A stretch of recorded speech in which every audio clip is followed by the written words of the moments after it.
En esta noche yo quería compartir con ustedes la palabra en cuanto a la clave del crecimiento. Un anhelo profundo en mi corazón es que la iglesia crezca. Tenemos este mes bendecidos por el crecimiento, es el lema para este mes de noviembre. Así que estaba orando y preparando temas que tienen que ver con el crecimiento.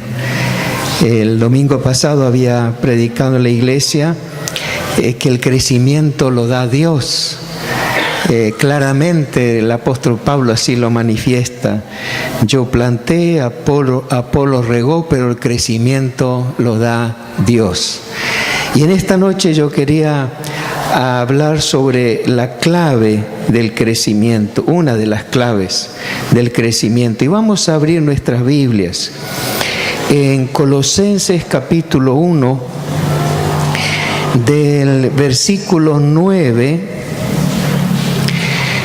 Colosenses capítulo 1, versículos 9 y 10. Estos dos versículos, puestos en pie, les invito a estar en pie para la lectura de la palabra y luego vamos a orar. Dice así el apóstol Pablo escribiendo a la iglesia de Colosas, por eso se llama Colosenses. Es una iglesia que Pablo no fundó, no inició, sino uno de sus discípulos llamado Epafras. Colosenses 1:9. Por lo cual también nosotros, desde el día que lo oímos, no cesamos de orar por vosotros y de pedir que seáis llenos del conocimiento de su voluntad en toda sabiduría e inteligencia espiritual, para que andéis como es digno del Señor, agradándole en todo, llevando fruto en toda buena obra y creciendo en el conocimiento de Dios. Amén. Vamos a orar. Padre, te rogamos que te manifiestes con poder en esta hora, que hables a la necesidad de cada vida, de cada corazón. Señor, que tu palabra hoy traiga salvación. Tu palabra traiga restauración de vidas, que devuelva la esperanza, la fe, una visión nueva, una visión fresca, una unción poderosa de tu Espíritu descienda sobre cada vida. Señor, que tu palabra corra y sea glorificada. Bendice ahora este momento. Gracias te damos en el nombre de Jesús. Amén, amén. Tomen asiento. Cuando veníamos para acá, por la 60, de pronto me pareció volver a 28 años antes, cuando venía todas las noches a Los Hornos cruzando La Plata desde Berisso. Y me pareció cuando iba por la 60 que estaba en una máquina del tiempo. Esa sensación que me dio cuando plantamos la carpa. Y me acuerdo todavía cuando me tocó a mí pasar la noche para cuidar. No teníamos alguien que cuide la carpa, lo que había dentro. Teníamos todas las luces encendidas. Y recuerdo aquella noche brumosa, fría, húmeda. Cuando se terminó la reunión y todos se fueron, me quedé solo en ese lugar. Aproveché toda la noche para estar orando por Los Hornos. Y recuerdo que cuando caminaba por ese acerrín que siempre poníamos dentro de la carpa, ese aroma que se levantaba, y más al amanecer, las 3, las 4, las 5 de la mañana, y intercediendo, orando, clamando por la salvación de los habitantes de esta zona para que conozcan a Cristo, que Dios establezca su iglesia en este lugar. Y lo maravilloso de esto, que Dios ha oído mi oración y ha oído la oración de tantos que han estado intercediendo por Los Hornos. Y veo la mano de Dios obrando durante todos estos años, aún en medio de las pruebas y dificultades, Dios siempre sostuvo a la iglesia y la sostendrá. Las puertas del Hades no prevalecerán contra la iglesia. La iglesia siempre sale victoriosa. La gloria sea para Él. Y cuando estaba pensando en cómo oraba Pablo, porque siempre mi anhelo era saber orar. Cuando era adolescente, tendría 16 años, recuerdo que encontré un libro en la biblioteca de mi papá. Mi papá fue pastor, ya abrazó el ministerio pastoral siendo ya grande, con familia numerosa. Él dejó su profesión, su trabajo, para dedicarse al ministerio. Así que había muchos libros cristianos en la biblioteca y me acuerdo un libro de Andrew Murray, titulado Con Cristo en la Escuela de la Oración. Y yo decía, uy, este libro me viene bien, quiero aprender a orar de Jesucristo. Quiero aprender cómo se ora, no en el sentido de aprender un rezo o repetirlo, sino ver cómo oraban estos hombres de Dios para llegar a la misma presencia del Señor. Aunque debo confesar que el libro, después que volví a leerlo, después de muchos años atrás, no me aportó nada diferente, nada nuevo. Yo empecé a buscar más profundamente qué dice la Biblia, cómo oraba el apóstol Pablo, qué pedía por la iglesia.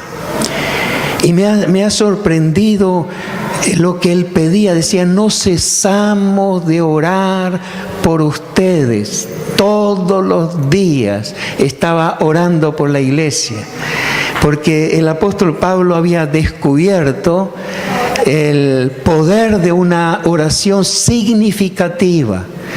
No cualquier oración, no una oración solamente circunstancial, porque a veces oramos, ay, perdí el trabajo, oren por mí, o estoy enfermo, o tengo problemas en mi matrimonio, o mi hijo está en las drogas, o cualquier otra situación. Y uno pide por situaciones temporales.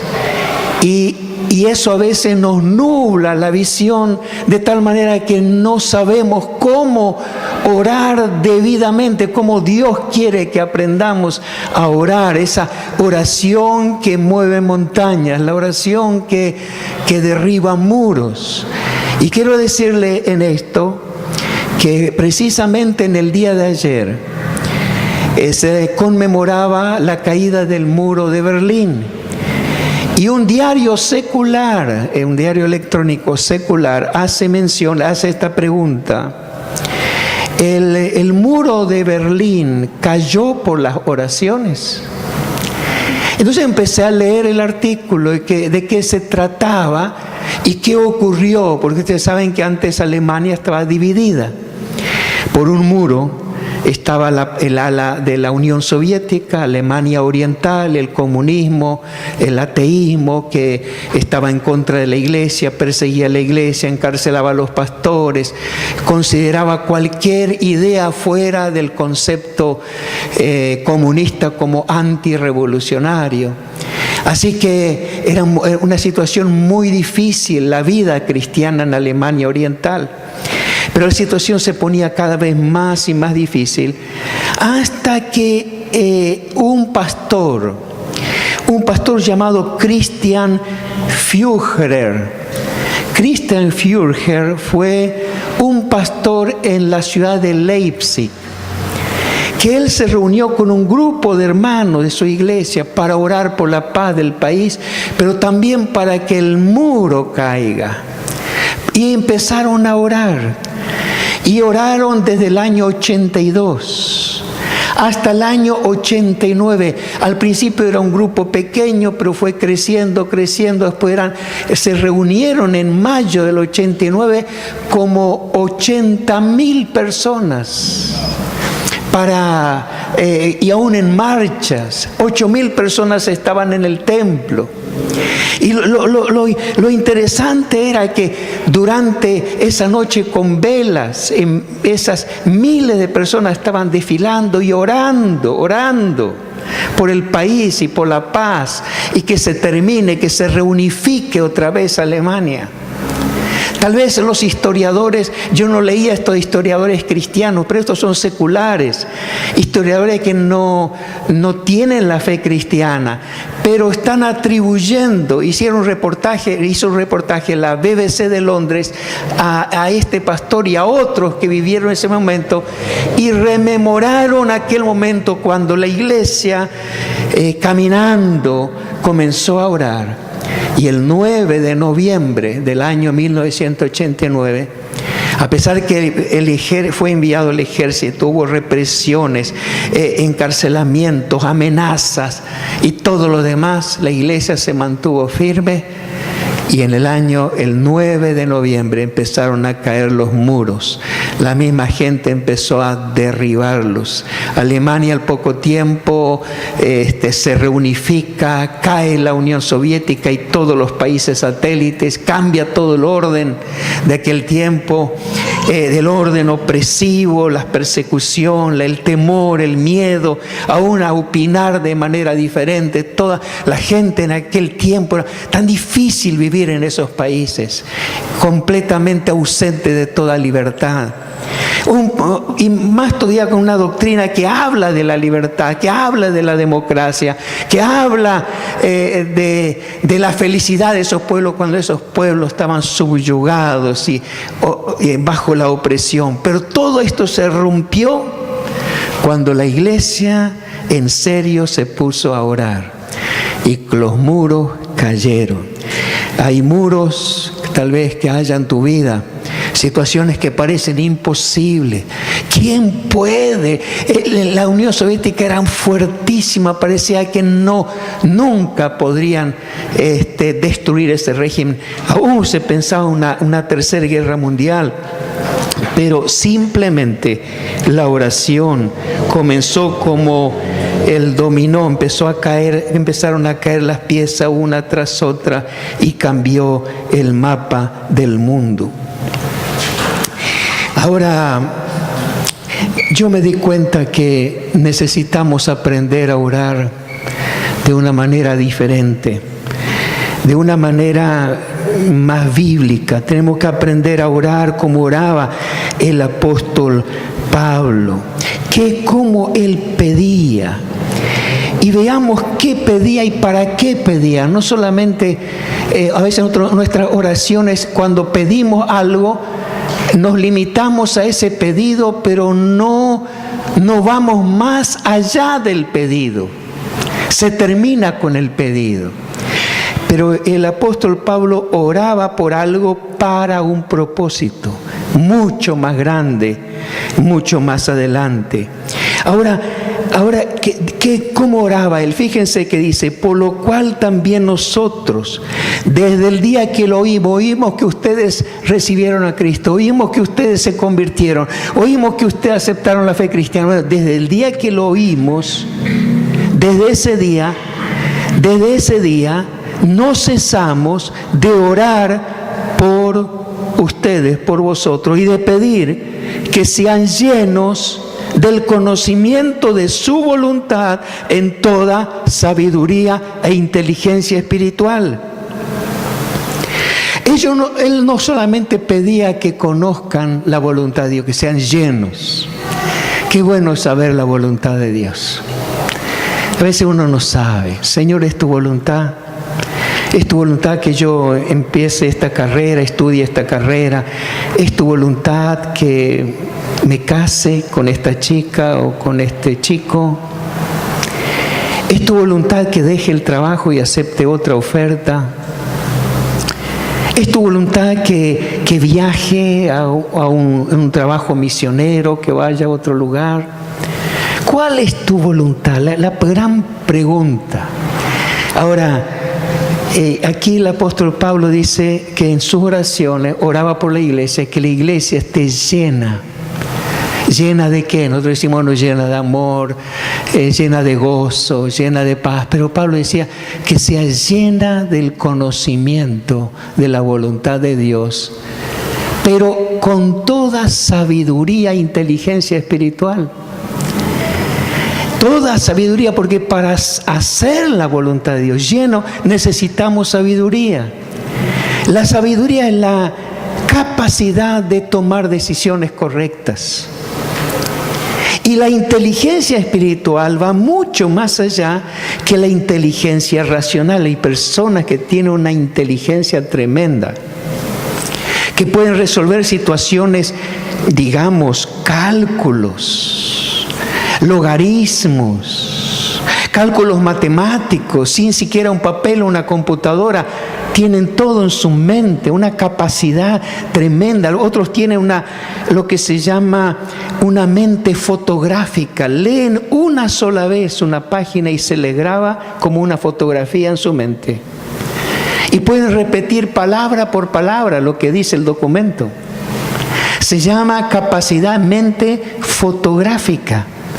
No tienen problema de estudiar y siempre sacan 10 en todos los exámenes por esa capacidad que tiene, y toda la gente dice, ¡qué inteligencia! ¿Cómo sabe resolver los problemas? Pero esa misma persona que es tan inteligente a veces no tiene lo que se llama la inteligencia emocional, porque tiene conflicto en su matrimonio. No sabe educar a sus hijos y se pelean, los hijos se rebelan, se van, conflictos de todo tipo. Es muy inteligente, pero inteligente solamente en lo racional, no en lo emocional. La inteligencia emocional es una inteligencia que favorece nuestras relaciones interpersonales. Cómo cuidar del otro, la empatía. No solamente la simpatía, sino identificarse con el otro. Es sentir lo que otro siente, sufrir con el que sufre. Eso es una inteligencia, pero es emocional. Tal vez no resuelva una ecuación de matemática o una fórmula. Tal vez ni sepa. Tal vez no tenga ni terminada la escuela primaria, pero tiene una tremenda inteligencia emocional. Ahora, el apóstol Pablo da un paso más, un nivel más. No solamente la inteligencia racional, la emocional, va a otro paso, la inteligencia espiritual. Esa que viene por medio del Espíritu Santo, la que recibimos la revelación, la que Dios se revela a nosotros. Por ejemplo, cuando Jesús dice, no se preocupen cuando van a ser entregados ante las autoridades, no se preocupen por lo que van a decir, porque el Espíritu Santo les dará palabra, pondrá palabras en su boca, para que ustedes puedan responder. Eso supera cualquier capacidad mental, porque viene de Dios. Y el apóstol Pablo está diciendo, yo quiero que ustedes sean llenos del conocimiento de la voluntad de Dios, en toda sabiduría e inteligencia espiritual. Fíjese cómo él oraba. Y yo me pregunto, ¿alguna vez yo oré así por la iglesia? Oré, Señor, por mis hermanos, diciendo, Señor, yo te ruego que llenes a mi hermano de sabiduría, inteligencia espiritual. Tal vez no hemos orado de esta manera, porque tal vez hemos orado, Señor, sánalo, dale un trabajo, prospéralo, ayúdalo, pero que oremos de esta manera. Y dice, no cesamos de orar por ustedes. No dejamos de orar desde el primer día hasta ahora. Ahora, ¿para qué? Fíjense, muy bien, la iglesia está llena del conocimiento de la voluntad de Dios, con sabiduría, con inteligencia espiritual. ¿Y ahora qué? ¿Para qué?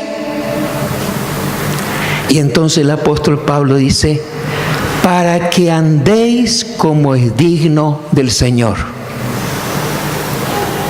Y yo me rasqué la cabeza y dije, pero ¿cómo es andar como es digno del Señor? Vieron que a veces nosotros leemos la Biblia y la leemos y la releemos y volvemos a leer y se nos escapan muchas cosas porque no hacemos las preguntas correctas, porque no profundizamos en el texto, no reflexionamos profundamente. Y bueno, que andemos como es digno del Señor, punto, y no nos detenemos. Pero vamos a detenernos ahora. Para que andéis, ¿qué significa andar como es digno? ¿Qué es dignidad? ¿Qué significa la palabra dignidad? La dignidad tiene que ver cómo se comporta una persona. El decoro, el respeto que se le tiene, es una persona digna de respeto. También significa la excelencia. Dignidad es algo digno, es algo excelente, que tiene realce. La dignidad es la seriedad de la manera de comportarse. La dignidad también es un cargo honorífico y de autoridad. Tiene que ver precisamente con los méritos de una persona, principalmente méritos que tienen que ver con la moral. ¿Qué es lo básico? Que merece el respeto por su calidad moral. Y decimos que esa persona es digna. Y nosotros vamos a compararlo con otras cosas. Vamos a dejar a un lado la persona digna. Pensemos en una vivienda digna. Porque se habla, algunos reclaman al gobierno o las autoridades por viviendas dignas, por un salario digno. ¿Qué es un salario digno? ¿Qué es una vivienda digna? Y a veces pensamos, bueno, una vivienda digna tiene que tener tantas habitaciones, tiene que tener esto, aquello, tiene que estar bien construida, no tiene que tener humedad, no tiene que tener filtraciones, una vivienda habitable, confortable, de acuerdo al número de gente, es una vivienda digna. Pero la dignidad de una vivienda tiene que ver también con la higiene. Por ejemplo, deja de ser digna una vivienda si tiene toda la basura tirada en el patio y se acumula y crecen los yuyos y uno dice, qué descuidada. Parece una vivienda habitable, pero dejó de ser digna. Adentro hace días y días que no se lavan los platos y están amontonados, todo sucio, con moscas. Y hay olor en la casa porque falta de higiene, no se lavan los pisos, no se barre, el baño sucio. Y uno dice, bueno, entra, pero esa casa no es digna porque tiene todos estos problemas, pero una vivienda digna es una vivienda que tiene higiene, que se barre, que se lava, que se lavan los vidrios, que se mantiene preciosa el lugar. Y aunque sea pobre, aunque sea humilde la vivienda, si está limpia, decimos, es una vivienda digna. Y dice, yo soy pobre, pero mi casa es digna. La tengo limpia, la tengo ordenada. Y lo mismo ocurre con la vida del creyente, para que andéis como es digno del Señor. Cuando uno tiene cosas que no están bien, cosas sucias, cosas reprochables, deja de ser digno para el Señor. Uno ya no es digno, ya no camina dignamente porque hay cosas que han manchado esa dignidad. Nosotros yo quería presentar 2 ejemplos del ámbito político argentino. Nunca hablo del tema político, pero el ejemplo, 2 ejemplos de 2 políticos. de una cristiana como Cynthia Houghton, que ustedes la conocen, que ella defendió mucho el tema, la ley contra el aborto, y también estuvo en contra del matrimonio igualitario. Y ella hizo la campaña y en el Congreso, y siempre hablaba que esa ley no se legisle, etcétera, etcétera, etcétera. Y sus oponentes buscaban a ver en qué podían acusarla a Cynthia para dejarla inoperante. ¿Cómo podía una política que molestaba con sus opiniones dejarla de lado? Y lo buscaron en un blog que apareció en Bariloche, donde su marido, que tiene las cadenas Rochester, Hoteles Rochester, ofrecía habitaciones para los gays. Entonces decía, los periodistas, Cynthia Houghton tiene una moral doble. ¿Cómo podemos nosotros seguir su opinión si no resolvió las situaciones aún familiares? Si están por un lado habla en contra de la homosexualidad y por otro lado su marido ofrece habitaciones para los homosexuales. Fíjense un pequeño detalle. Otro ejemplo, en este caso de Carlos Bloomberg, que mataron a su hijo Alex. ¿Se acuerdan ustedes Axel, que fue asesinado, y él hace toda una campaña y marchas por la seguridad y todo lo demás? Y como llegó a molestar, y él hacía, ¿quién convoca para la marcha? El ingeniero Juan Carlos Bloomberg, y había sido que él no era ingeniero. Simplemente porque no era ingeniero, dijeron, este hombre no es confiable. ¿Cómo podemos hacer caso y seguir y todo lo demás por este detalle?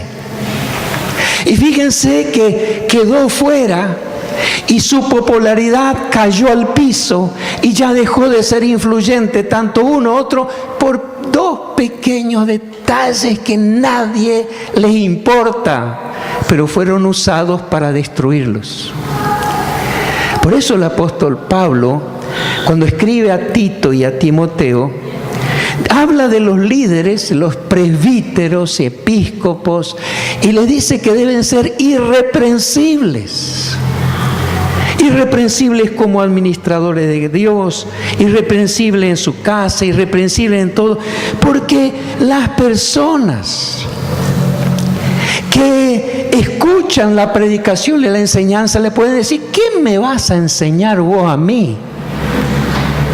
Si vos tenés esto, o le encuentran una cosita que tal vez uno ni siquiera le prestó atención porque dice, pero no era tan serio. Pero esa pequeña cosa, como dice la mosca muerta, hace heder el perfume del perfumista. Así una pequeña locura, aquel que es considerado como sabio, un pequeño detalle lo arruina. Así que andar como es digno del Señor, ¿para qué? ¿Cómo puedo crecer? ¿Cómo puede crecer la iglesia? La iglesia no puede crecer si no anda como es digno del Señor, porque cuando empieza a crecer, aparecerán algunos que señalarán con el dedo y dirán, no, pero ustedes están hablando una cosa, pero están viviendo otra. Eso es serio. Por eso el apóstol Pablo está diciendo en esa oración que ellos anden. No te pido, Señor, inteligencia espiritual para que ellos sean famosos o que tengan éxito, sino para que ellos caminen, anden como es digno de Jesucristo, como Jesucristo se merece.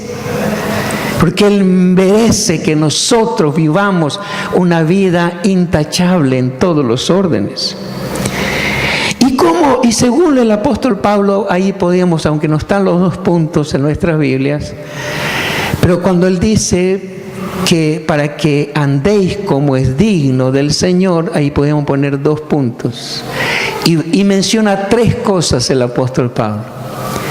Que entiende él que es andar como es digno. En primer lugar, andar como es digno es agradar en todo a Dios. Agradándole en todo. ¿Y qué es agradar a Dios? Vamos a compararlo con agradar a una persona. Ser complaciente. ¿Cómo es una persona complaciente? Si usted la visita, le dice, te preparo un café, un té, sentate aquí, estás cómodo. Y cuando hablan de algún problema, te puedo ayudar. Si va a hacer un trámite, no te aflijas, yo voy al centro, yo hago los trámites por vos. ¿Por qué lo está haciendo? Porque quiere complacer. Quiere que la otra persona se sienta bien. Quiere ayudar. Y aquí habla de complacer no a una persona, no a un hombre, no a una mujer, sino a Dios. Agradar a Dios, complacer a Dios. Y me pregunto yo, ¿cómo puedo complacer a Dios? No le puedo decir, Señor, vamos a tomar mate juntos, un cafecito. No puedo decir eso. Aunque yo acostumbro a hablar con el Señor tomando mate. Me levanto muy temprano, preparo la pava, mi mate, y mientras camino por la habitación, entre sorbo y sorbo, estoy orando. Y tomo mate y hablo con el Señor. Es como si el Señor tomara mate conmigo. Y oro por la iglesia, por mi familia, por los líderes, por los pastores. Pienso en cada uno de ellos, lo que estarán pasando. Y paso un momento hermoso con el Señor. Pero es más profundo. Me pregunto, ¿cómo puedo agradar a Dios? ¿Le agrada a Dios mi oración? ¿Qué pide Dios? ¿Qué pide, oh hombre, de ti? Dice Jehová. Que ame justicia, misericordia. Lo que Dios pide de nosotros.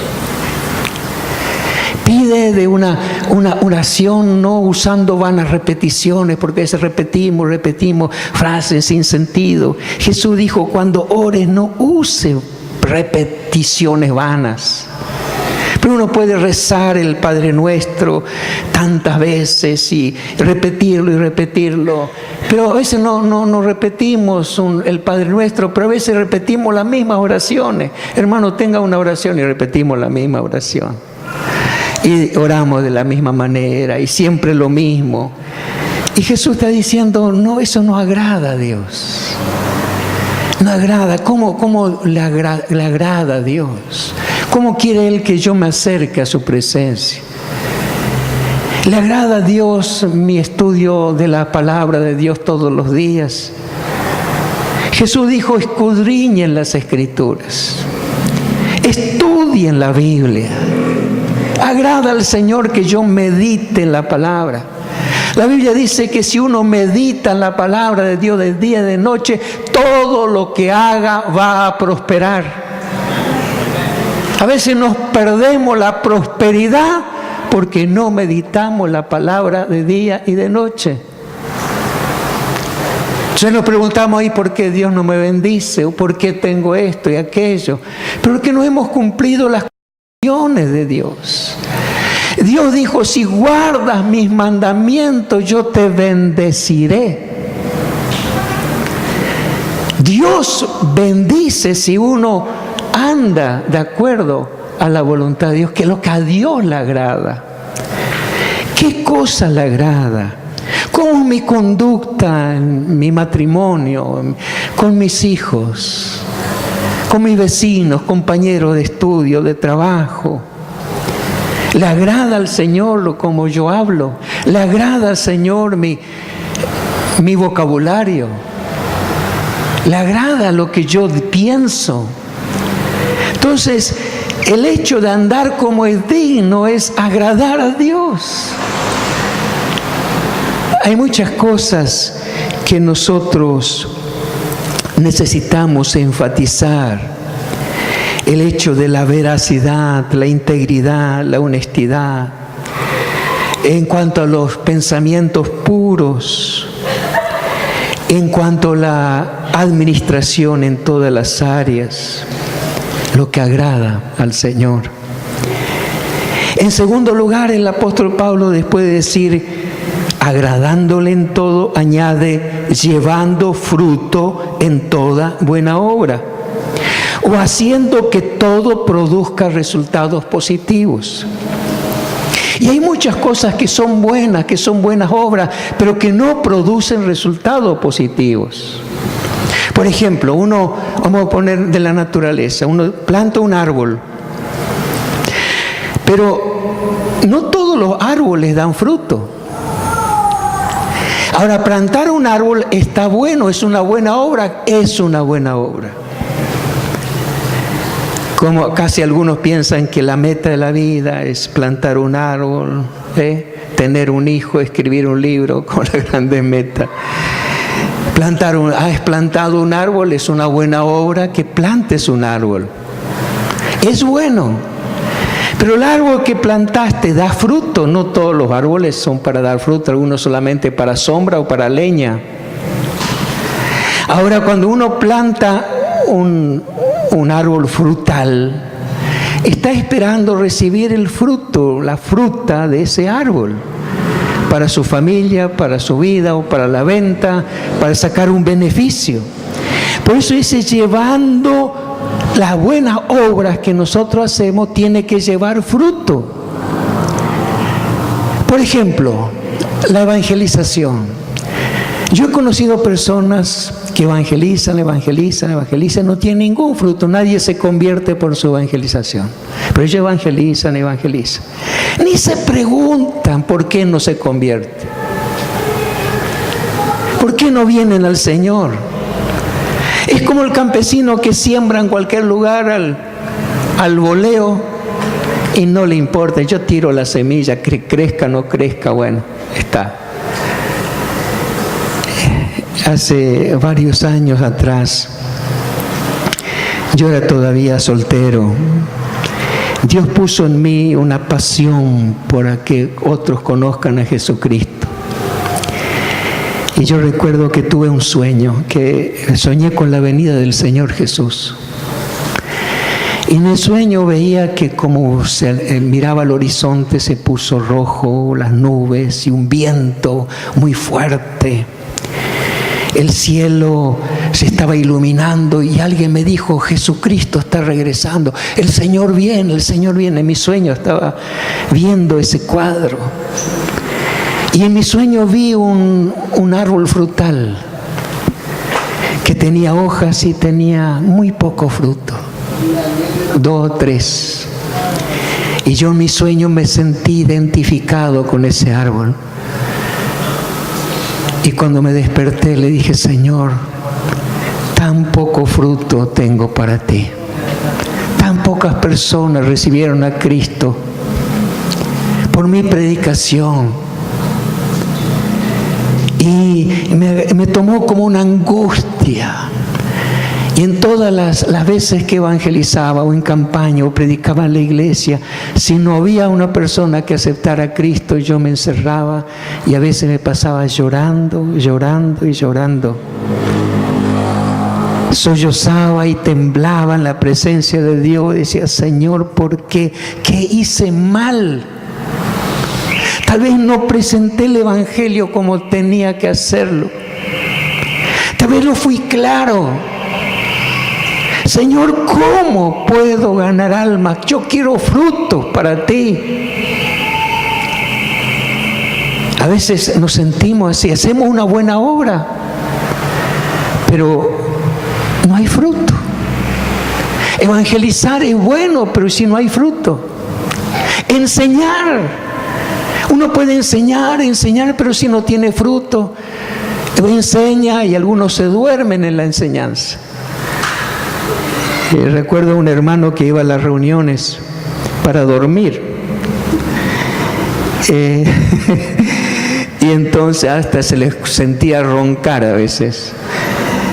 El pastor anterior hablaba muy lento y siempre predicaba el mismo mensaje. Cada año repetía el mismo mensaje, así que no se preocupaba mucho por preparar nuevos mensajes. Entonces al año siguiente ya sabía hasta los cuentos y las ilustraciones que iba a usar en el mensaje, y cuándo se tienen que reír y cuánto no.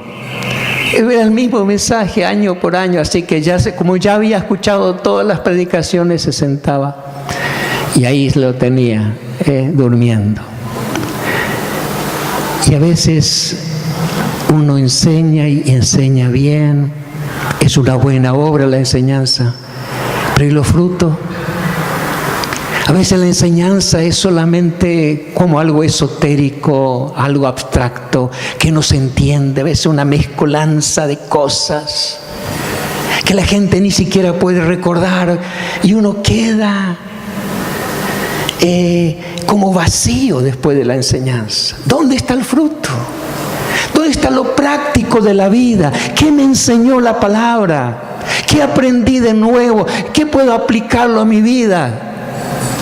Y se pasa la vida porque uno escucha solamente algunas elucubraciones, algunos pensamientos, reflexiones inconexas, pero que no dejan resultado efectivo. Por eso el tema de andar como es digno del Señor es llevar fruto. Buena obra que fructifique. Llevando fruto en toda buena obra. Eso es andar como es digno del Señor. Hermano, no sé si usted no ha tenido fruto en su vida cristiana, no se quede tranquilo. Yo me sentía miserable porque no tenía fruto. Hasta llegué a pensar que yo no tenía ni siquiera el don de evangelista. ¿Vieron? No, Dios me dio el don de la enseñanza. Soy pastor, no soy evangelista. Y yo recuerdo en Berisso, un hermano de la iglesia llamado Juan Kirilenko me dijo: pastor, vamos a orar, porque yo no quería predicar al aire libre, en las carpas o en plataformas. Yo decía, si yo predico, nadie, ni el loro va a pasar. Nadie se va a convertir. Tan bajo era mi concepto que yo siempre buscaba un evangelista porque yo no lo era. Y él me dijo: pastor, vamos a orar para que Dios le dé el don de evangelista. Y ustedes, no sé si algunos tuvieron la campaña que tuvimos en el Centro Cívico de Berisso.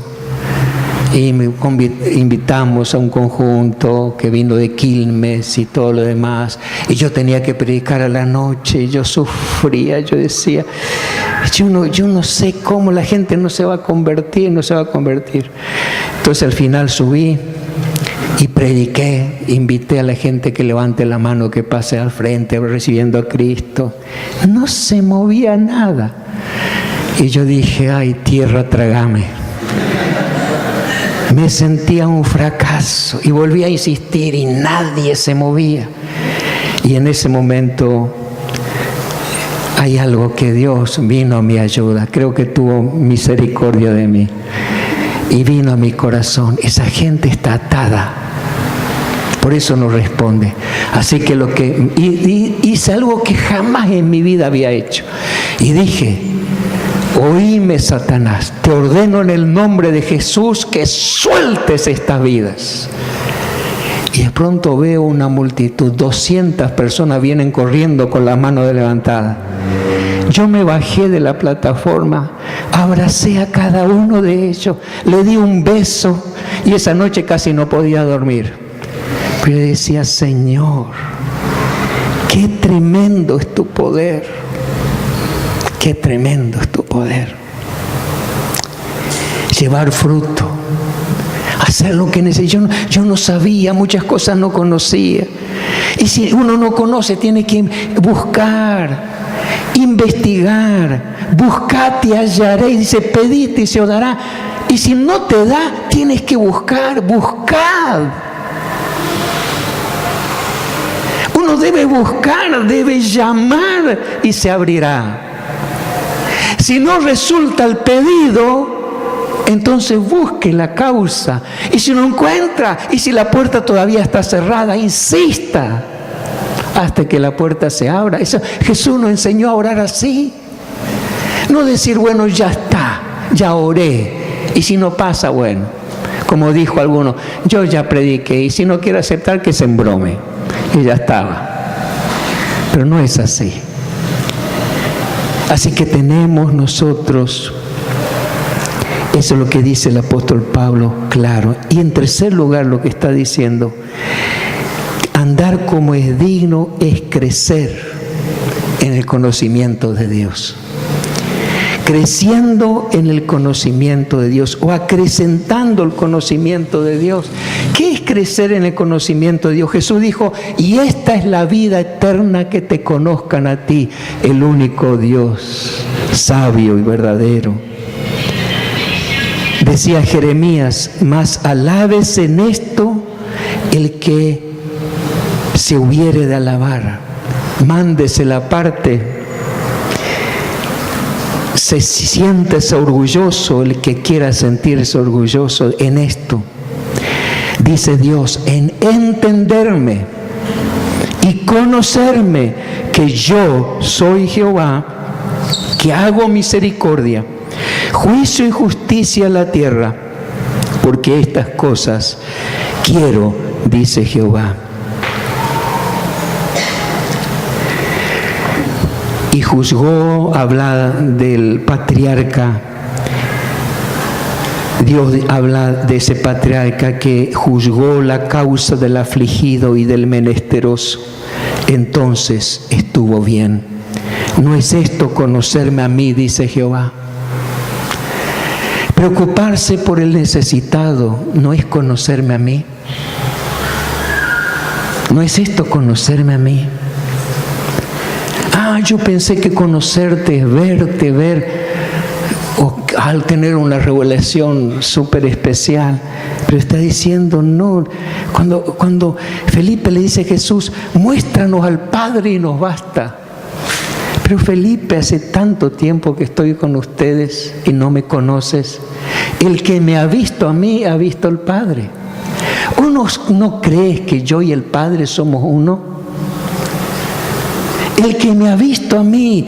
Entonces, cuando conocemos a Dios, ¿cómo conocemos a Dios? Conociendo a Jesús, su compasión, su amor, su enseñanza, su entrega, su sacrificio, su tiempo de oración, que se levantaba muy de madrugada, él estaba orando, se pasaba toda la noche orando. Estamos conociendo la misma presencia de Dios en Jesucristo, el que me ha visto a mí. Ellos lo vieron, pero no vieron al Padre en Jesús. Simplemente vieron a Jesús. Conocer al Señor. Dice en Tito, Pablo, algunos profesan conocer a Dios, pero con los hechos lo niegan. Inferimos que entonces el conocimiento va más allá de un conocimiento intelectual. Es un conocimiento en relación. A veces cuando tenemos una buena relación con la persona, no hace falta las palabras. Ahora por ahí nos mandamos un mensajito, escribimos Facebook, o mandamos un correo electrónico, Twitter, o qué sé yo. Y les llamamos, y parece que si no tenemos esa comunicación no nos hemos comunicado. Pero ¿qué de las personas que a veces una persona lejos, a veces en otro país, tiene un accidente y uno siente de pronto que algo le pasó a esa persona? Nadie se lo dijo, pero siente que algo no está mal, que algo está mal, que algo no está bien. Inmediatamente le llama por teléfono. Justo me llamaste. Sabe que sufrí un accidente. ¿Y cómo lo supiste? No sé. ¿Qué es eso? Que esa conexión, a veces ni sabemos cómo está interrelacionado el mundo. Y eso entre seres humanos. ¿Y qué es con Dios? Hay una relación con Dios. Cuando hacemos algo indebido, inmediatamente el Espíritu Santo nos redarguye, nos reprende, nos corrige, se entristece y nosotros nos entristecemos y decimos, no sé qué me pasa, antes yo hacía lo mismo y yo ni me daba cuenta, pero ahora hago algo que a Dios no le gusta y me siento tan mal, me siento horrible. ¿Qué me pasa? Es que el Espíritu Santo está en tu vida. Hay una relación con Dios, estás conociendo a Dios. Y yo quisiera esta noche concluir con 3 llamados de parte de Dios. El primer llamado es para derribar los muros. Tal vez haya muros que con la oración van a caer. Hay algo que por años siente que está trabado. Recuerda esto, el poder de la oración unida. Por eso Pablo estaba orando, dice no cesamos, no dice no ceso, dice no cesamos. Él con sus colaboradores estaba orando por la iglesia. El segundo llamado es un llamado a la dignidad para que andéis como es digno del Señor. Un llamado a la reconciliación, es un llamado al perdón, que si nos dimos cuenta que no estamos caminando como es digno, podamos responder esta noche y decirle, Señor, la verdad que yo me equivoqué. ¿Cuántas veces me equivoqué? Yo debo confesarlo. En mi vida cristiana tantas veces tuve que enmendar mis errores. Y tal vez esta noche el Señor te está, con ese cariño infinito que te tiene, ese amor, está queriendo hacer una obra de restauración, de perdón, de sanidad. El tercer llamado es un llamado a llevar fruto en todo lo que hacemos en la vida cristiana. Que pueda decir, Señor, que lo que haga, yo quiero que tenga fruto. No quiero trabajar en vano. Es terrible estar esforzándose, luchando, invirtiendo y después uno queda con las manos vacías, no tiene nada. Yo le decía, Señor, yo no quiero estar ante tu presencia con las manos vacías. Y hay una vieja canción por la cual yo he llorado, cada vez que cantaba la lloraba, que dice en su estrofa, en su coro, una vieja canción de otra denominación, de la Unión Evangélica, en su himnario decía, el coro dice, he de ir sin ningún fruto, he de presentarme así, no le llevo ningún trofeo ni servicio de valor, no he de ir sin ningún fruto. Voy a presentarme ante la presencia de Dios con las manos vacías. Y eso tocaba mi corazón, porque yo me sentía así. Y tal vez sientas que no estás llevando fruto en tu vida. Y esta noche el Señor quiere restaurarte. Esta noche Él quiere que seas fructífero, que seas de bendición para otras vidas. Quiere colmarte con su bendición. Tal vez Dios está haciendo eso. O puede ser también, hay un llamado. Si nunca recibiste a Jesucristo como Salvador. No digo que crees en Dios o que crees en Cristo. No, va más allá. Si nunca invitaste a Jesús, es decir, dice a todos los que le recibieron, a los que creen en su nombre, le dio potestad de ser hechos hijos de Dios. Si nunca dijiste, Señor Jesús, entra en mi vida. Entra, límpiame, perdóname. Si nunca has tenido la experiencia que Cristo, el Espíritu de Cristo haya entrado en tu vida. Este es el llamado. Hoy puede ser tu día más hermoso. El día que yo recibí a Cristo fue uno de los días más hermosos de mi vida. Todas las cosas son hechas nuevas. Dios perdona, limpia, restaura. te bendice con su presencia cuando uno lo recibe. Tal vez Dios te está llamando para que hoy lo recibas como Salvador y le digas: Señor, yo no entiendo muchas cosas, pero yo te recibo, yo te acepto, ven a mi vida. ¿Cuál es tu llamado? ¿Cuál es el llamado de Dios? Tal vez Dios te está llamando al ministerio. Tal vez te está llamando para un servicio especial. Tal vez Dios está llamando para que inviertas toda tu vida en su reino. No lo sé, pero también te está llamando. Tal vez te diga esta noche: sígueme. Y los discípulos, dejándolo todo, le siguieron. Dejaron sus botes, sus redes, sus recuerdos y siguieron a Jesús. Y toda su vida fue diferente. Pasaron a la historia, pasaron a las grandes ligas, como dice. Salieron del anonimato, salieron de no ser nada a ser los siervos del Rey de Reyes y Señor de Señores. Tal vez Dios te está llamando para esto. Que Dios te bendiga y bendiga a la iglesia. Cualquiera sea tu respuesta esta noche, ven al Señor.